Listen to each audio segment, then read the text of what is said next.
कहो भैया हमसे हमसे ज्यादा करिया और सर्वा ऑपरेटर वो कुछ बोलते ना हमारे। सुन बाबू बुरा मत मानिए, करियोन का क्वालिटी है यार। हरामी के मुंह पर सील ना होला, सांप के खोदला पर बिल ना होला, प्यार तो सब कोई करेला। मैं करियोन अल्लाह मार के उसके बाद दिलो ना होला। माल ले ना। हाँ तुम जाना थी कि पियाला में लोग देरी ले करेला।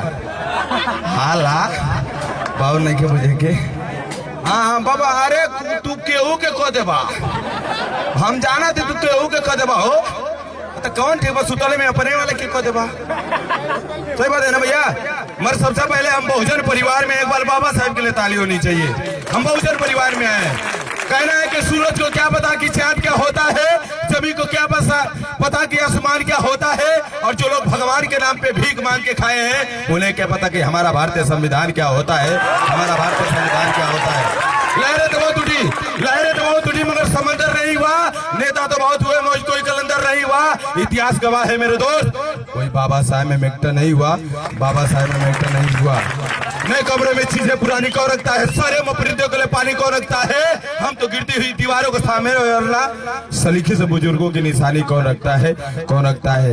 ये बाबा साहब कह गए कि जो हम कर रहे हैं आप वो भी करिए, और बहुत ही स्वागत करते हैं मंच के माध्यम से।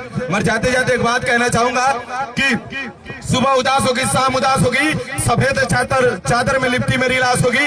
दफनाने वाले मुझे वहां दफनाना जहाँ हर रोज हमारे बाबा साहब के चाहने वालों से मुलाकात होगी, बाबा साहब के चाहने वालों से मुलाकात होगी। अब भैया तू कब्बे से परेशान हो कई चक्कर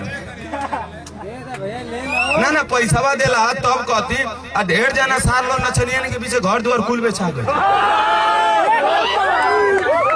नचनिया ऐसा जात है सो जवन लइकवा नचनियन के पीछे जान देते सो वन खातिर काल गला कि खेत में गंदगी वाला हिला कल जला, अब पेड़ में गाड़े वाला लोहा के किला कल जला। जवन सरवा नचनियन खातिर जान देते थमसो उनके कुत्ती का भड़ुवन का पिल्ला कल जला, कुत्ती के भड़ुवन का पिल्ला कल जला। अरे यार जान देवे क्या तो अपन वतन खतीदा, अपनी मारी खतीदा, कल गल के हमन की भोजपुरी मारी के कई ललकार बा, या वीर जवान धरती का उतार बा। अगर चीन पाकिस्तान हमन का सार बा, हिंदुस्तान ओकरी फुआ बहन का भतार बा, फुआ बहन का भतार बा। मारा डीजे बजा के हो जब गोली सीना चिरा तार पार बा।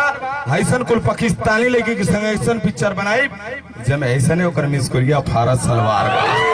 अब तुम्हारा देख नंबर का हीरो स्टार बा, इज्जत लूटे उनका कमी ना पाकिस्तान। हर घर में ऐसा ने आनर बेबर तैयार।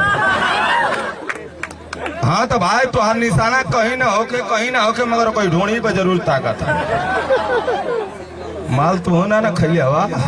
चलिए अच्छा लगा तो एक बार ताली बजा के स्वागत।